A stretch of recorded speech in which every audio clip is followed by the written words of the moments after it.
Welcome, everyone. Thank you for coming. We're holding a forum to introduce everyone to the three candidates running for the open select person seat.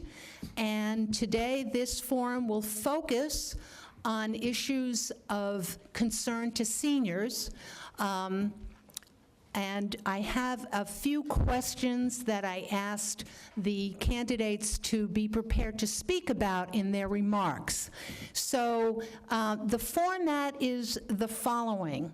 We're going to have each of the candidates speak for 7 minutes and address the questions that I'll share with you.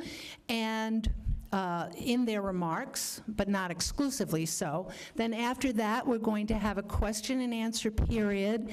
What I'm going to do is, for that question and answer period, you're welcome to come to the mic and ask your question. If you cannot walk to the mic, then I will bring the mic to you so that you're sure not to miss that if you can't walk to the mic. And then after that, depending on the time, we're going to have each of the candidates share a couple of minutes of closing remarks. And we hope to make this an hour-long program and stop on time.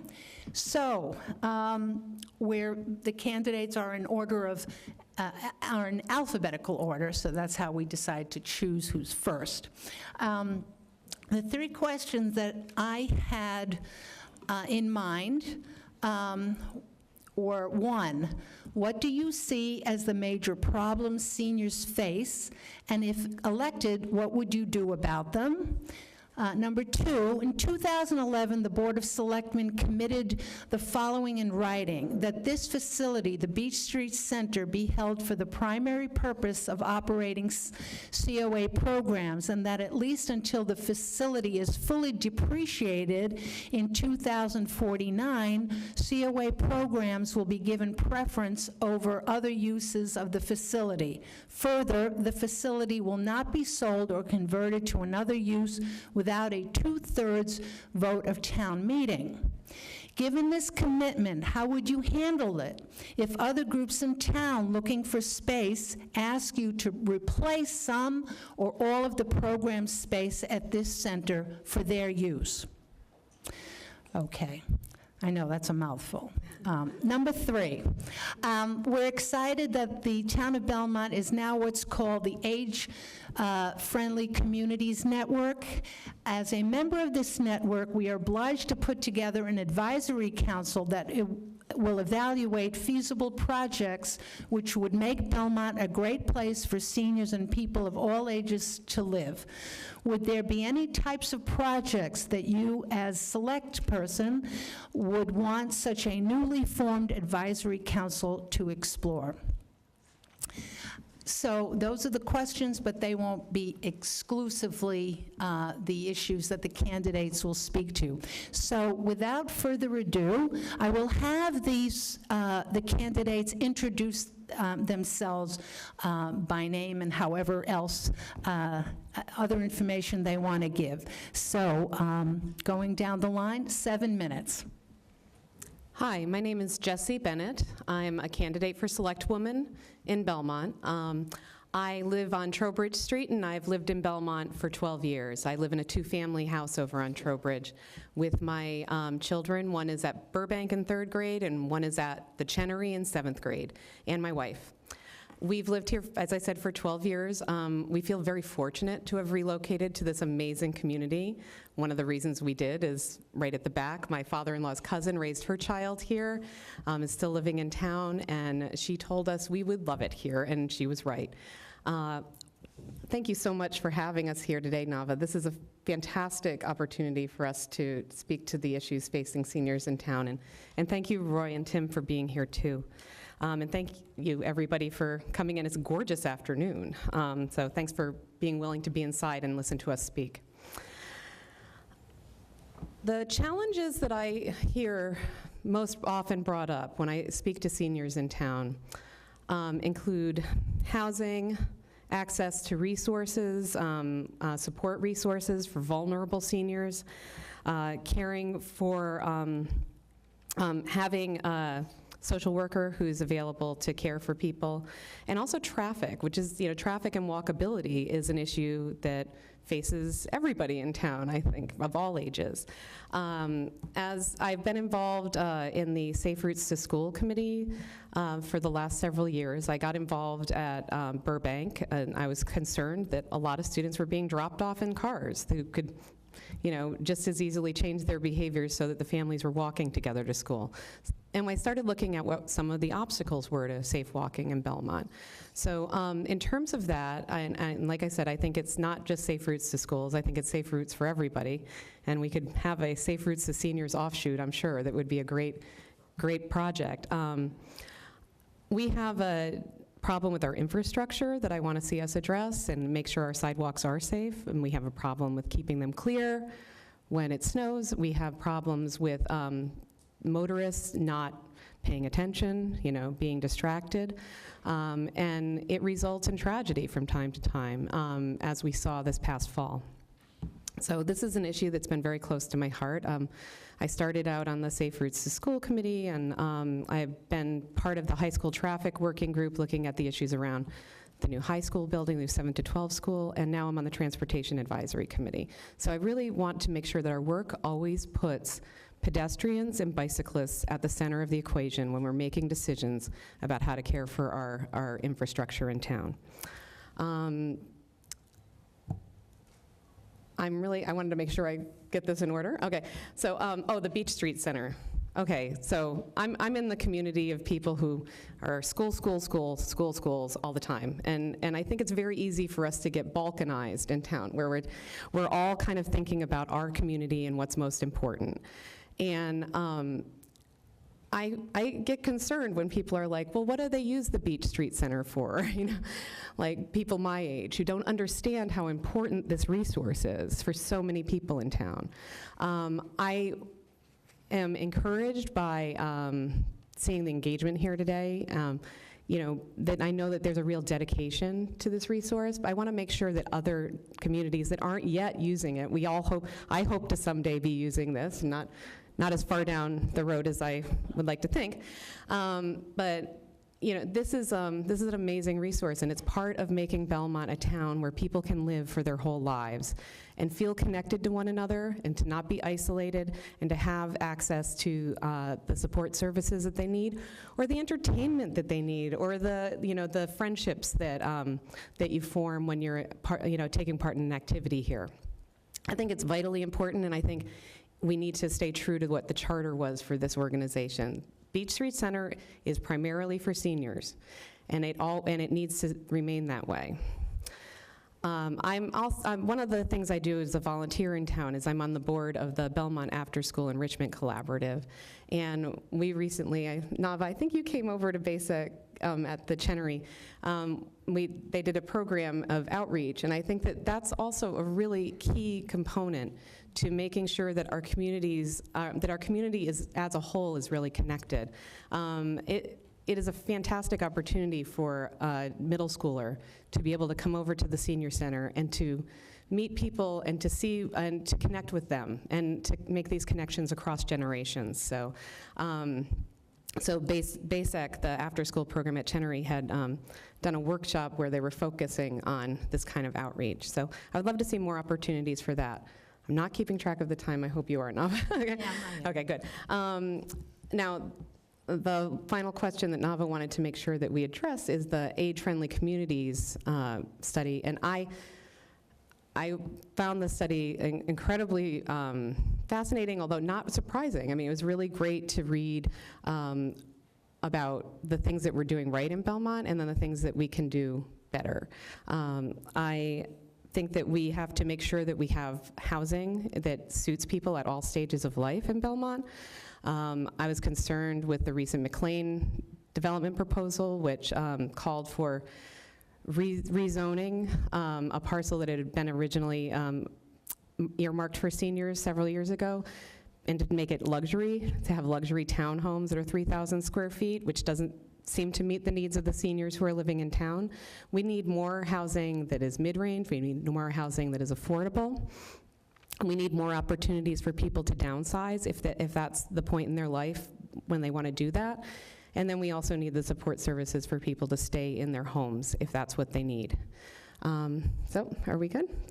So, I think that we have to take any opportunity for development with those goals in mind. We don't have enough housing for seniors in town. We don't have enough affordable housing in town. And when we are looking to make changes to any zoning for a developer, then we need to be able to say to them, well, you know, these are the things that we need. We need more affordable units, and we need things that are less expensive than $1.3 million, so people can buy something they can stay in. Thank you.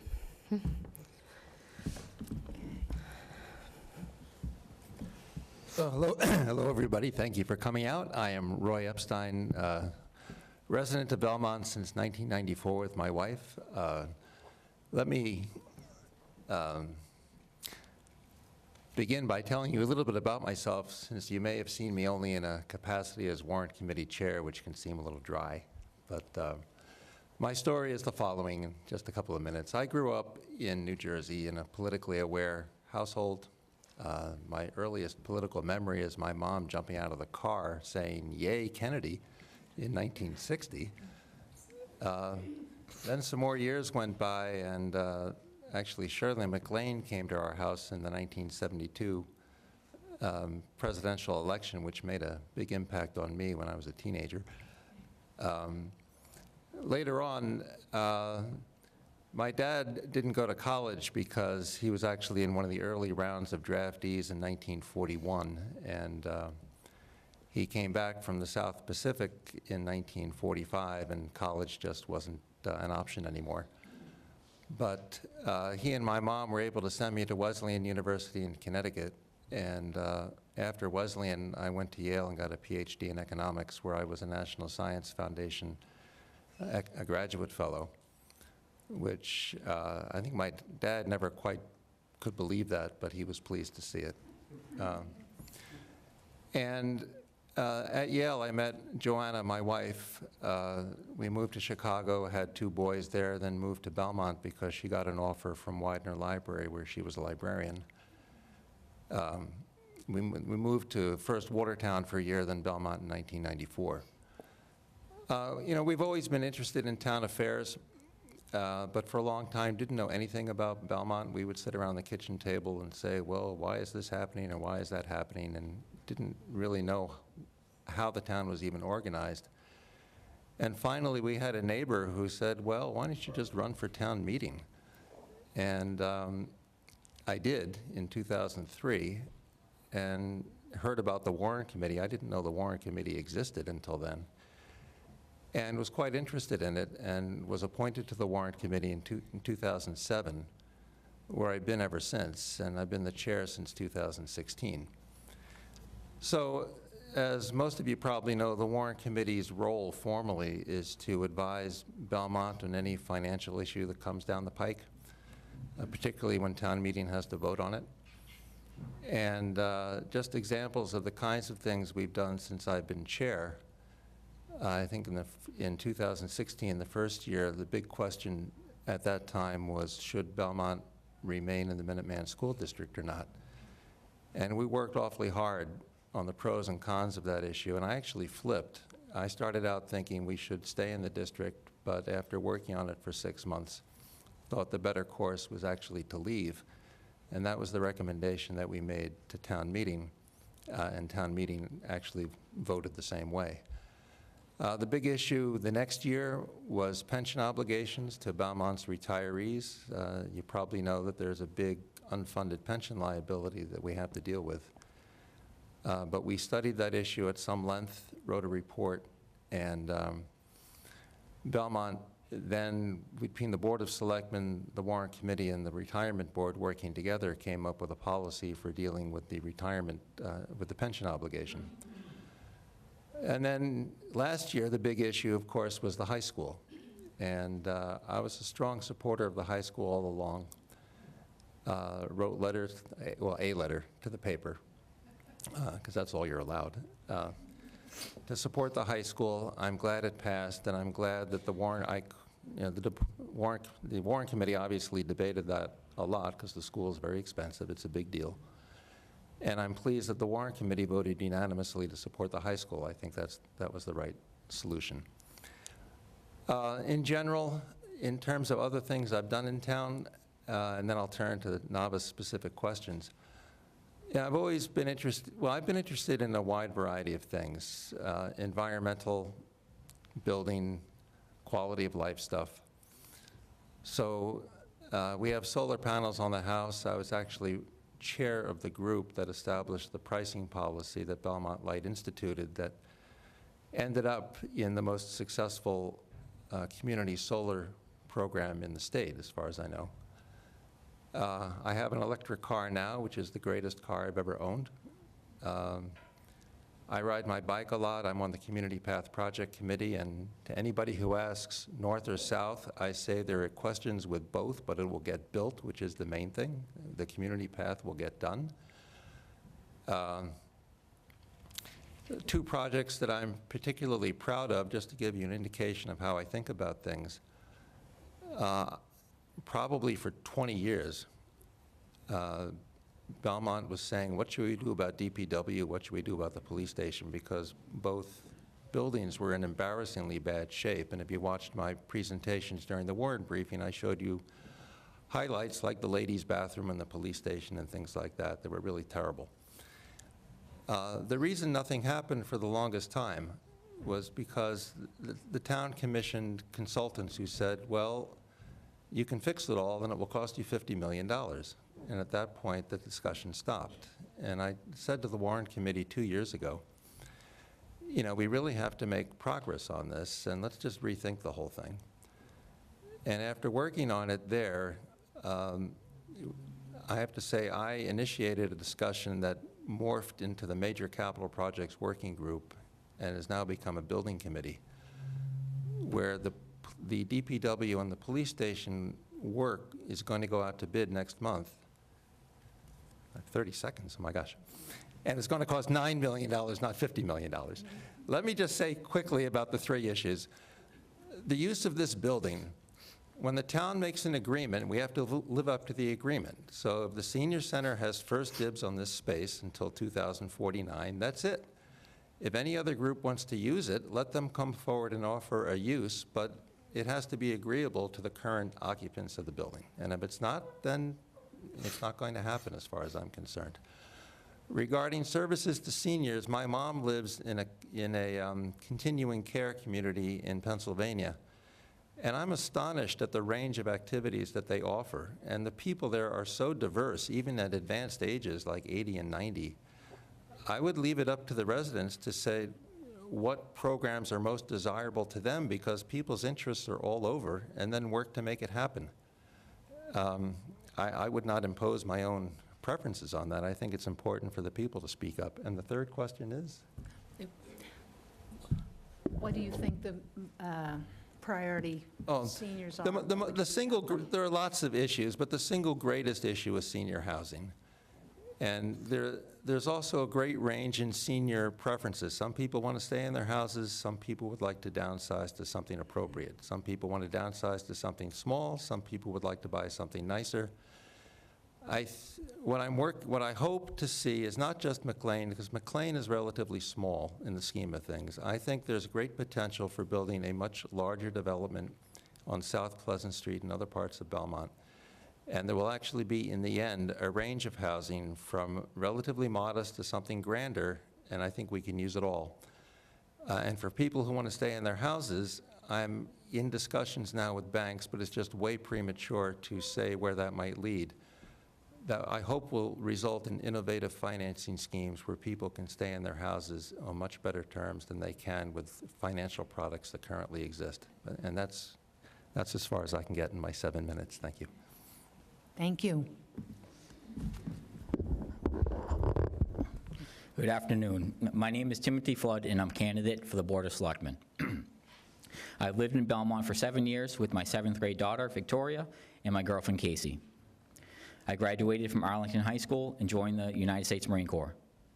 I was deployed for both the war in Afghanistan and the Iraq War. After leaving active duty, I worked in federal law enforcement, and I currently own and operate a small business. It's called East Coast Chip Keys. We recently moved to 458 Trapella Road in Belmont about 8 years ago, after 8 years in Arlington. Last year, I was excited to relocate my business to be closer to home and be more involved with my daughter's after-school activities, and more so to become an active member of my community. Unfortunately, I encountered many hurdles setting up my store in town. I have heard similar challenges from other business owners. As the co-chair for Directory Data and Advertisements Coordination for the Chenery PTO, I have contacted every business in town in person for advertisements in the student directory. Hearing stories like my own and worse, some business owners often have apathy and even disdain for the community. So after listening to local business owners and neighbors' concerns, with overwhelming encouragement, I decided to run for selectman. I am grateful for this encouragement from the community and, on most days, from my family.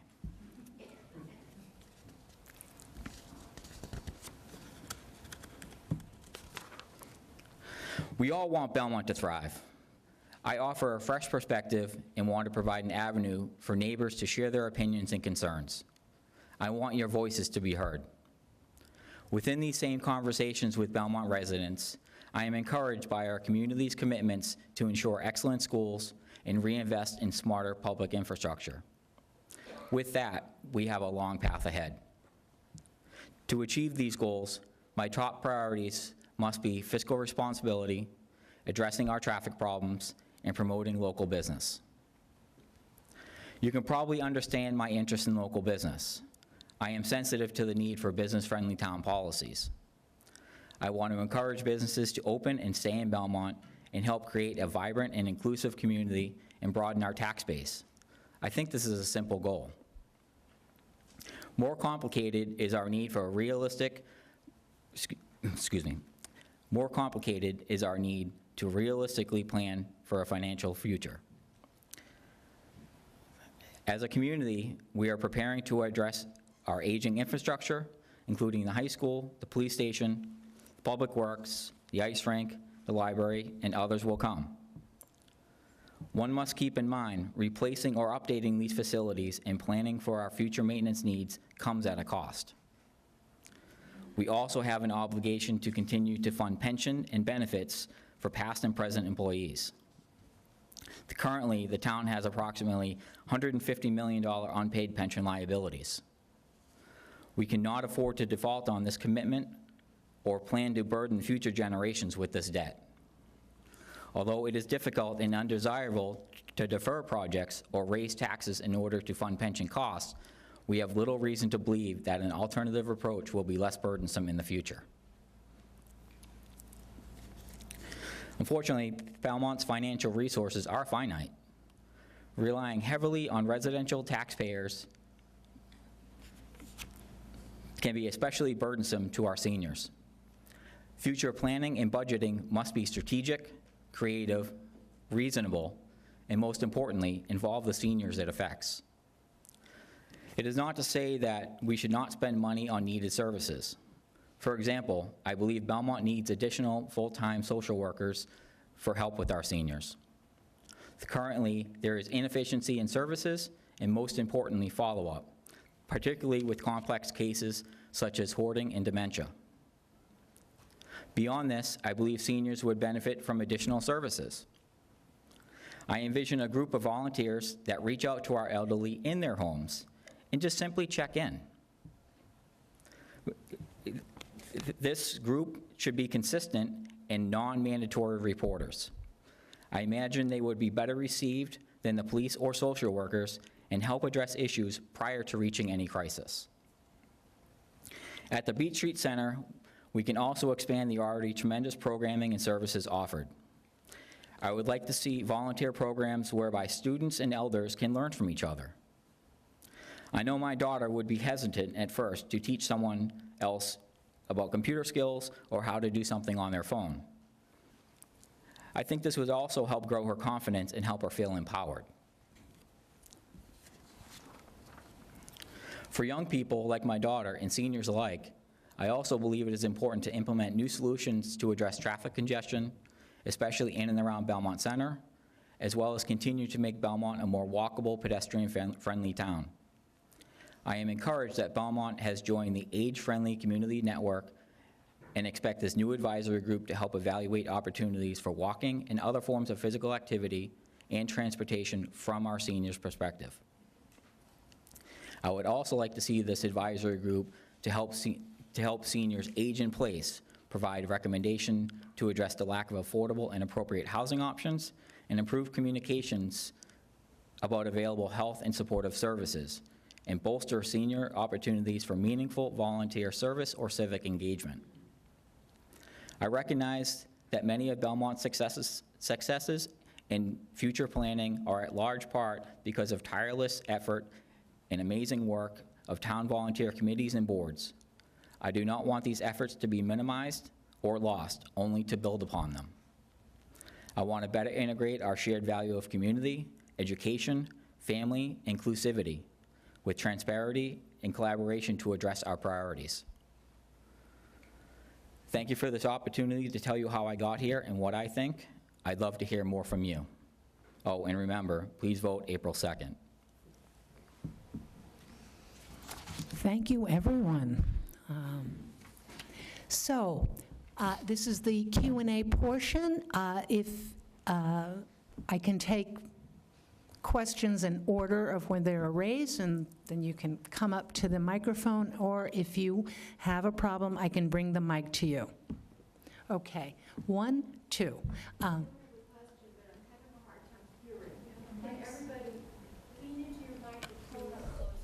Is this okay? That's okay.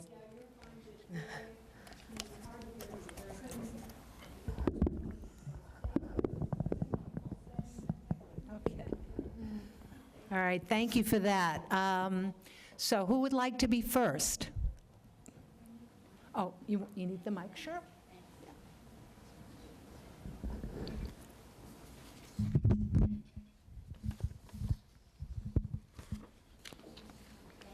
You can address it to an individual. Well, I'll just address it to everybody. My name is Jane Shapiro. I've lived in Belmont since My name is Jane Shapiro. I've lived in Belmont since 1960. I had questions. I believe they were answered. What are your backgrounds and qualifications, including education and experience?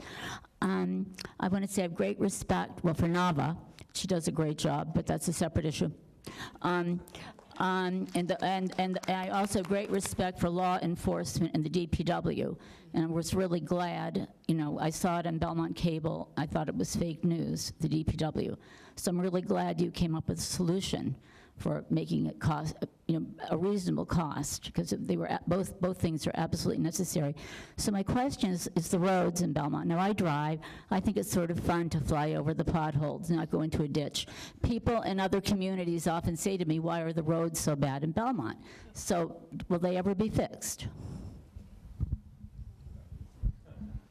Who wants to take that? I can start. I'm on the Transportation Advisory Committee, and it's something that we spend a lot of time talking about. There's a record that is kept by the Office of Community Development. If a road has gone below a certain standard, they call it like the 60% standard, that's the point when it gets ground down and repaved. You'd be surprised at how much damage can be on a road before it gets to that 60%. But if a road is damaged and it's not quite to that point, then they'll patch it and reseal it. It also has a lot to do with other infrastructure projects. So we had problems in the past where the town would repave a road. Next year, there's, National Grid is coming through and digging it up again, So there's phasing that happens with these projects, and when Glenn Clancy in the Office of Community Development is making up his list of these are the roads that will be done this year, he's taking all those things into account. Also, sewer work that they're doing to fix storm drain, because our storm drain runoff problem is huge. We've been contaminating, and we've been getting we got warnings from the EPA regarding the contaminants when we've had cracked sewer lines that drip into the storm drains or other issues like that. So they've been going through and doing that work. The last override, I worked on the campaign for that to get it passed, and we addressed, having to, injecting more money into the capital budget to pay for road repairs as well as sidewalk repairs, which are also badly needed at this point. So it is a huge amount of work. I've also been working with the Office of Community Development. We helped, through the Safe Routes to School program, we helped advocate and get the town to sign on to the Complete Streets program, which puts a little bit more money into the town's budgets through this grant effort to stretch our dollars a bit more in terms of doing those sidewalk repairs, improving the pedestrian infrastructure, and giving us a little more money for our major projects. So, anybody else? Hi, Roy again. So streets and sidewalks are something that we've studied quite a bit. The problems that Jesse identified, I think, have been largely addressed. At this point, the streets are not paved unless the water work and gas work has been done, and if that's not the case, it's an unusual circumstance. The basic question from Jane is how to pave streets and sidewalks more quickly, because at the current rate we're doing the work, it's going to take 50 or 60 years to pave the streets, and it's going to take close to 100 years to do the sidewalks. And I would like to speed that up just a little bit. How to do it? Well, it's tough because it's just money. And one way to do it is, I believe there are still meaningful ways to save money within the town budget, and I would like to, whatever savings we can still wring out, I would like to earmark to streets and sidewalks. There may be some potential for additional state money, but we can't count on that. But I think that the whole streets and sidewalks issue, which sometimes is treated as kind of a joke in Belmont because people don't know what else to say anymore, it's not funny. I think we have to find a way to do it. One thing that I would like to address immediately is the sidewalks. We've waited so long for sidewalks, but if you look at the work that's done, frequently the concrete starts to deteriorate within the first year or two. So far, I've asked, nobody has an answer for that. One of the first things I would like to do is convene a panel to figure out what is going on with the concrete, because it's insane to me to spend the limited money that we do have on sidewalks that then, in 2 or 3 years' time, look like the old sidewalk that we just replaced. But in general, what Jane has identified is a serious problem. We can do better in the short run, but to really speed things up in the long run is going to take more work. I'd love to tell you that I have an answer to this. This has been an ongoing issue for many years. And realistically, I don't see it being fixed tomorrow. We have instituted new sidewalk repairs in conjunction with the street repairs. I believe that got instituted last year. Someone correct me if I'm wrong on that, to combine the two. It was separated for a long time. So I mean, that's one step moving forward. I think that Complete Streets, which was already mentioned, is going to be one key aspect to consider all these repairs that are needed.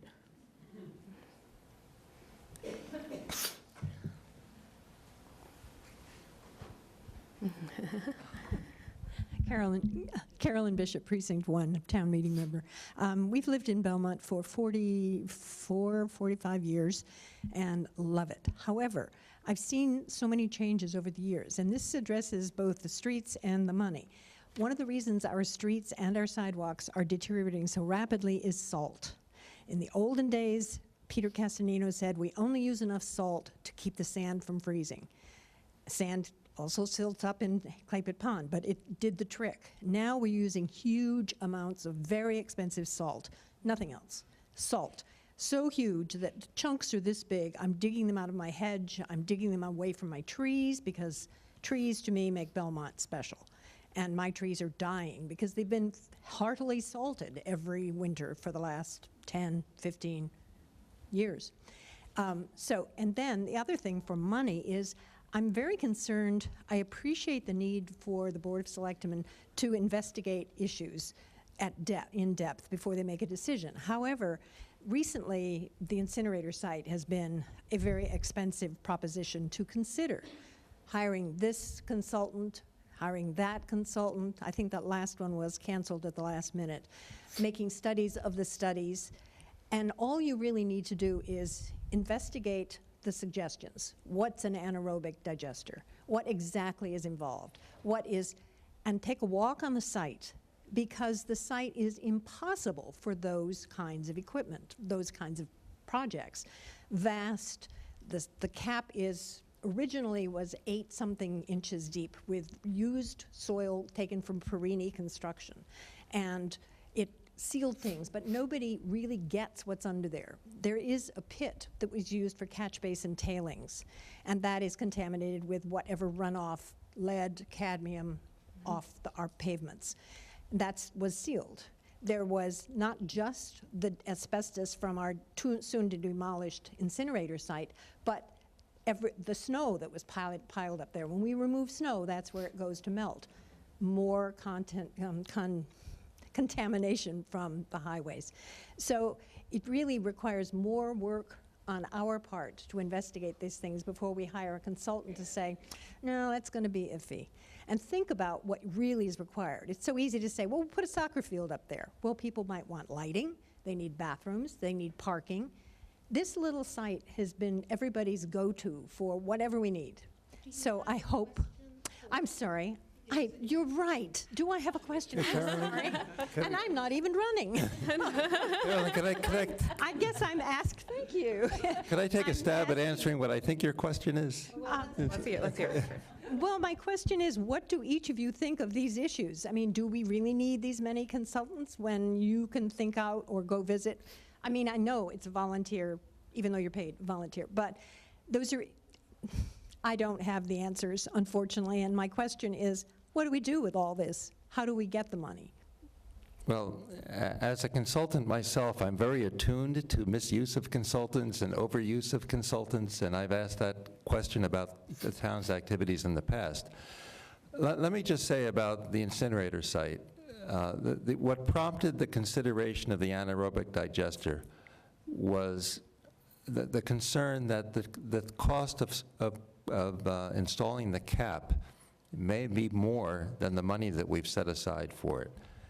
And the interest in the digester was in just to explore whether this was a possible way of trying to cover that deficit. If it had worked out, fine, but it didn't work out. Fortunately, we actually didn't pay the consultant very much this time. And I think in the end, what we'll find in the incinerator site are pretty low impact uses. There won't be playing fields, certainly. There might be a bike path trail or something through there. I always have said it would make sense for either solar technology or battery storage or something that's environmentally benign. But in general, I would like to not use consultants unless it was absolutely necessary and their scope of work was very clearly identified. Go ahead, Tim. So I would respond to that in a couple ways. First and foremost, the need for consultants. There's a couple aspects to consider there. A few things that had come up through the time that this site was being looked at was it got narrowed down to 5 possibilities. But over time and more discussions with the state, we found out we couldn't do some of those possibilities. And unfortunately, without the consultants at that time, we wouldn't have known that. So they steered us a little bit. And I'm not saying that we should use consultants across the board. There is a time and a place for them. What I'd like to see, and kind of what you're touching on, is maybe having a roundtable with the community itself for quite some time, and maybe work out what we can work out in-house before we're reaching out. I think that makes sense on a lot more issues other than just the incinerator site.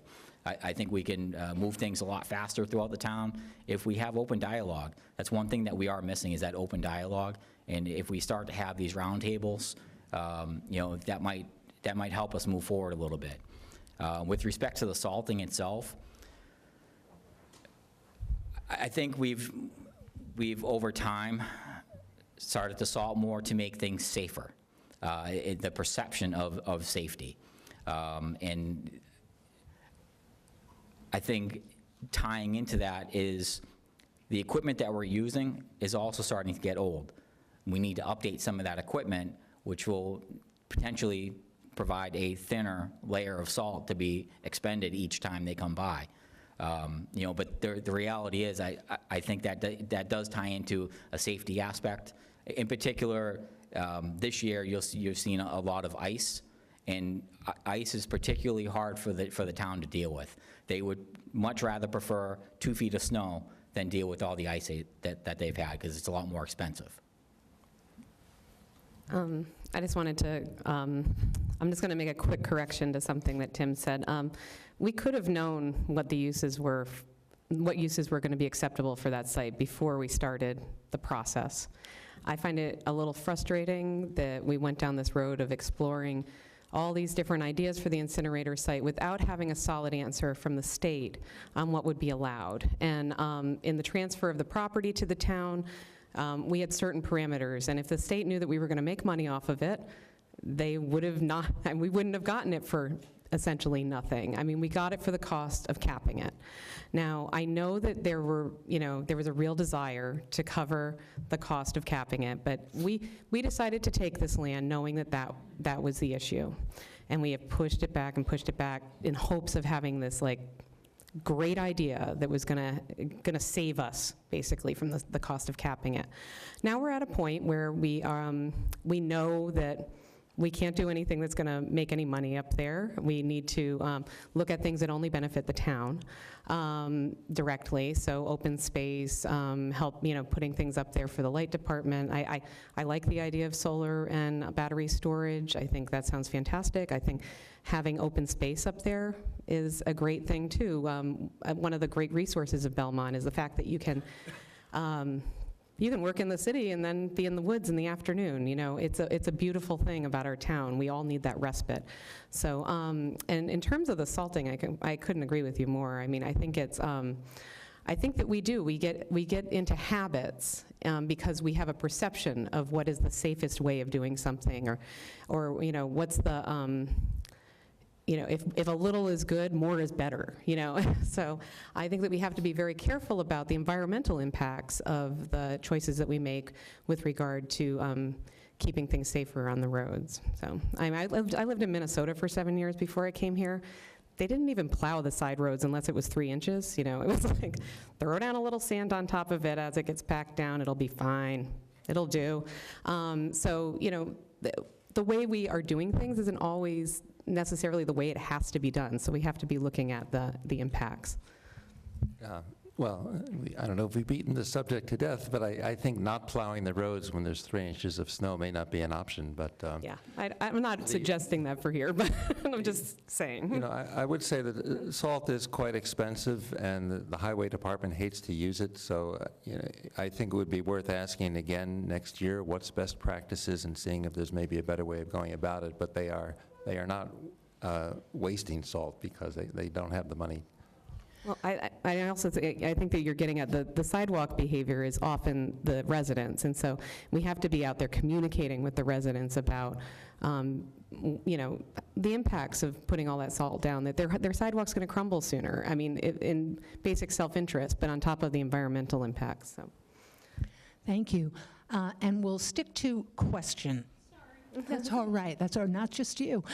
Everyone is passionate about certain issues. I appreciate that. It's just a matter of time. Okay. Do you want to take it up here? Okay, yes.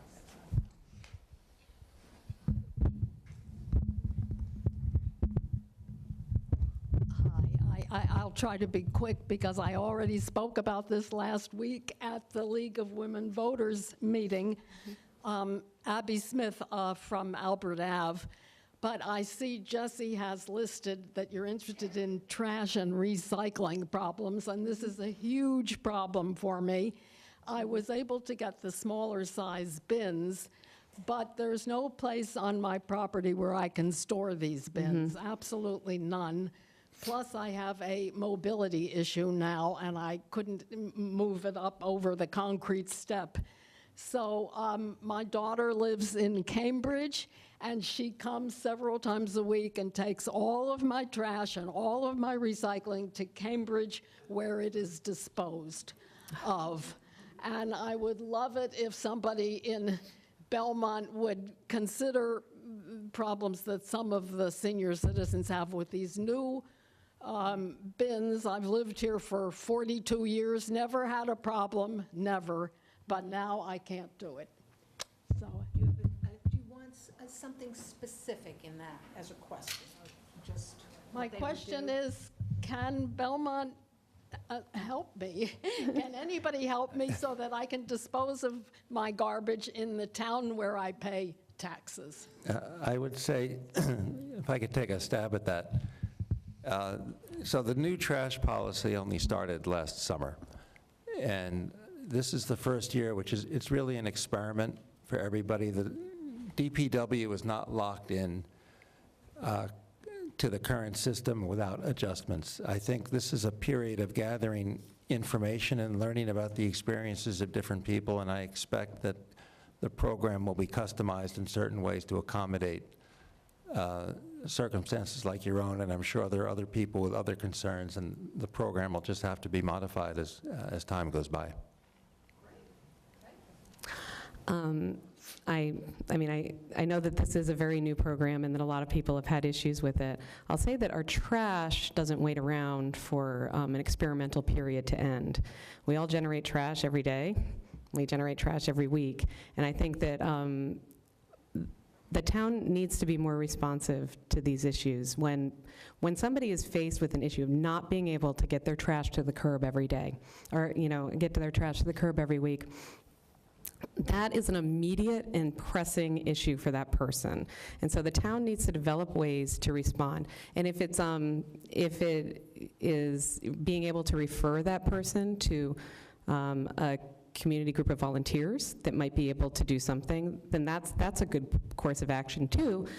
It doesn't necessarily have to be a member of the DPW coming out and grabbing your bag of trash every day, but there are networks like the Cambridge Neighbors program, which has expanded to Belmont. I would like to see, they list on their website that they are looking for volunteers in Belmont. If we could locate a volunteer, for instance, who lives near a person who is having a problem, and the town can help facilitate that person getting in touch with a volunteer who will help them, that could take a big step towards solving that person's problem right away. I do think the town should be looking at it overall. Yes, it is experimental. We've been having issues this year. I know a lot of people have been struggling with it. I struggle with fitting all my recycling in the can every week with a family of 4. But we need to be able to respond to the issues faster when it's really affecting somebody's quality of life. Oh, Tim, do you want to? So one of the things I mentioned previously was open dialogue. And I think we come right back to that. I think if the seniors were involved more in the original discussion of this new service, I don't think we'd be reacting.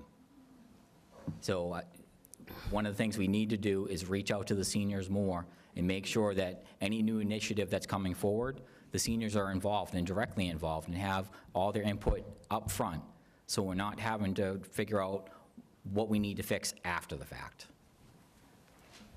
Thank you. So I see 3 questions, and we only have time for one. And I think I saw that hand go up first. So, any case, sorry about that. I'm sure we should get the mic over to you, Bob. That's the reason for it. Thank you. For everybody else. And Okay. quick with the question. Yeah, okay. Bob Singler again, Precinct 6, Selwyn Road. Traffic, cut-through traffic. Belmont's, the cut-through traffic's increasing almost on a weekly basis, it seems. Is there anything we can do about it? Is this more of a regional problem, or is there anything Belmont can do about its own situation, or are we just stuck with it?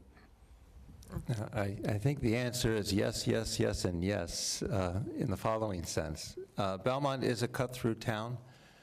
In terms of what we can do immediately, we can't tell people not to drive through Belmont. I mean, we can't close the gates. But there are different issues in different parts of town. Some places people speed, and in there we need more enforcement.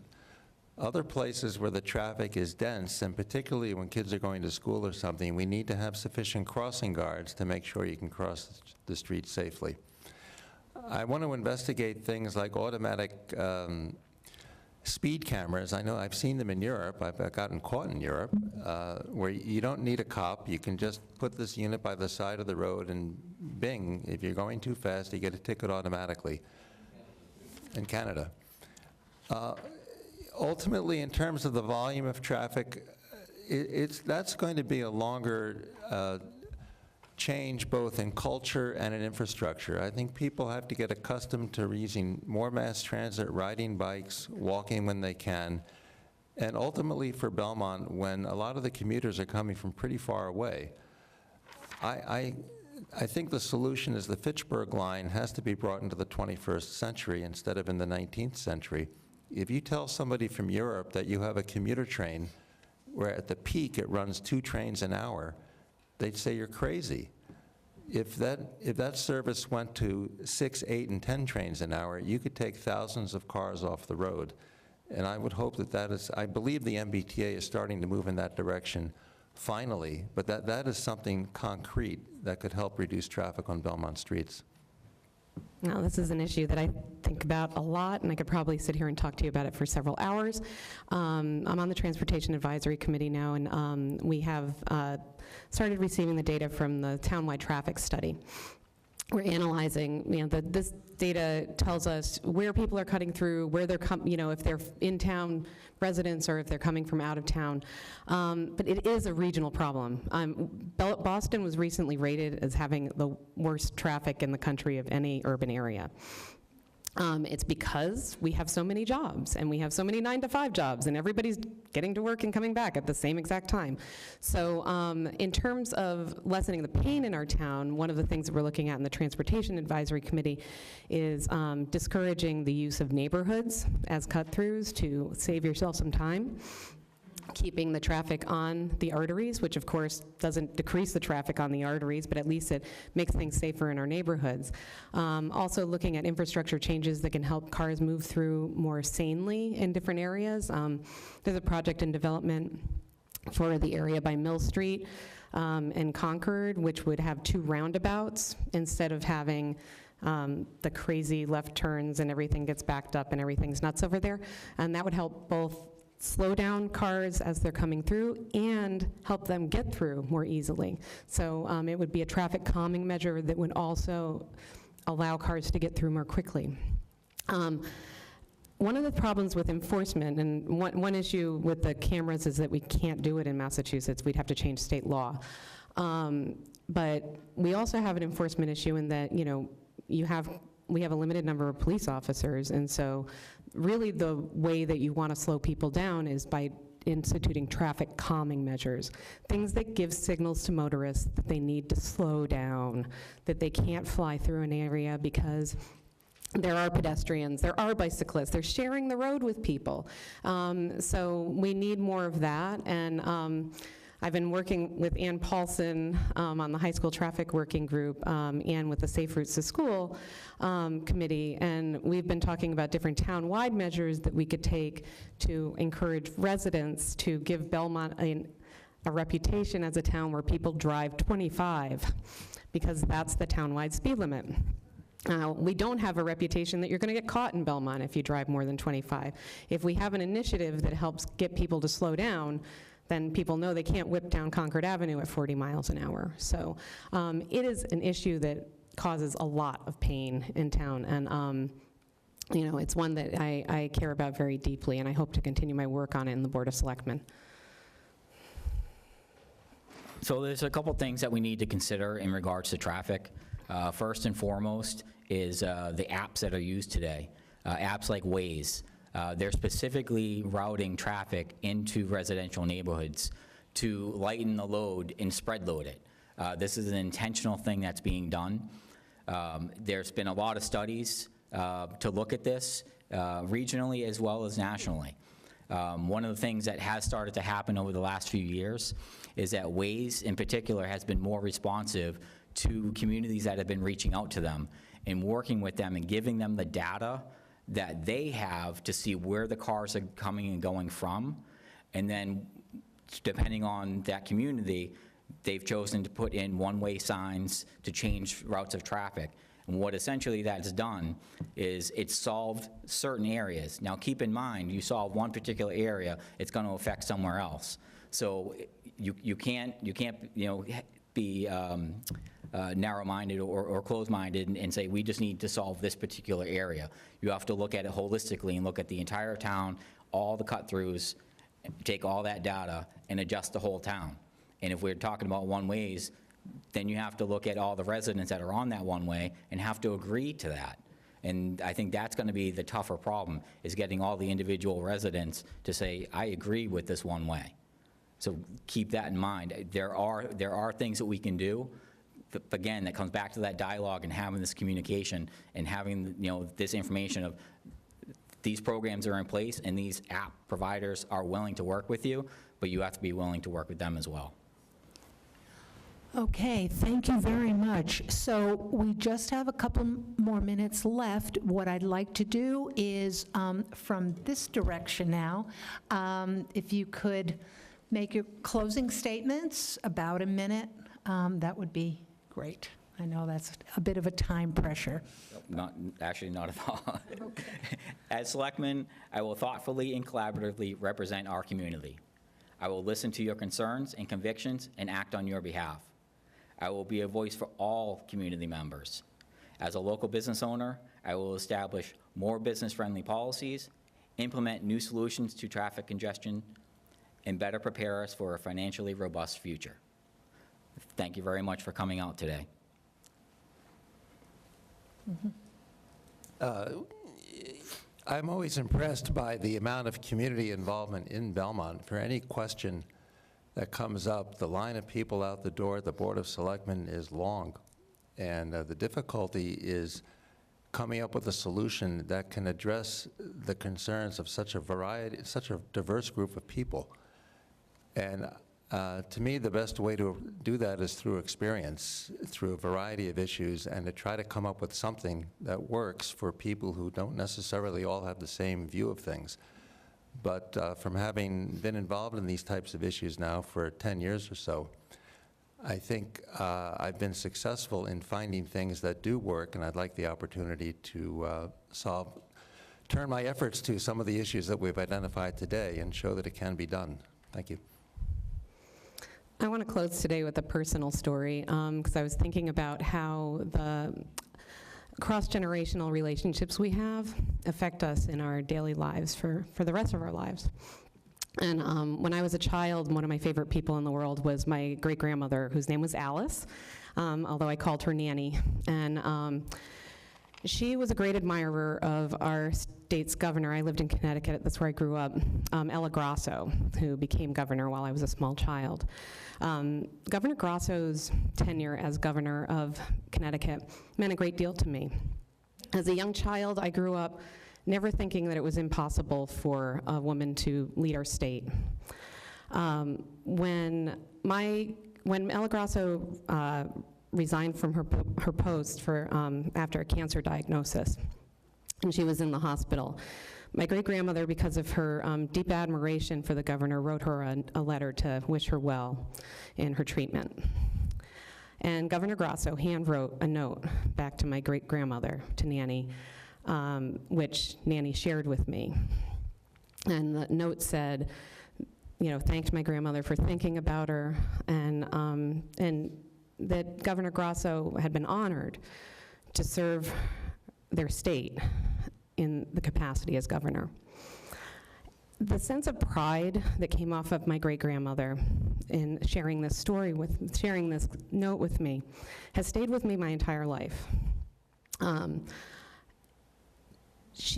her, Governor Grasso represented something bigger than just a governor. She represented what women could achieve in an environment where they weren't necessarily encountering open doors. I I take that great sense of responsibility very seriously, and the process of running for selectmen comes from my great feeling that we should all be civically involved, and we should all put ourselves out there. Thank you very much. Thank you very much. And in that spirit, I apologize to those people who were eager to ask questions, didn't get a chance to. So if you could just let me know, you're going to be meeting together on another forum, correct?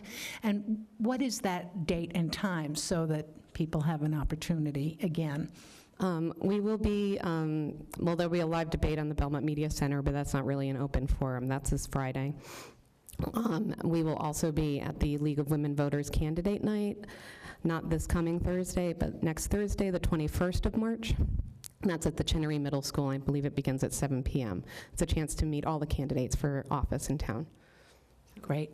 Okay, thank you very much for coming, and thank you to the candidates. Appreciate it.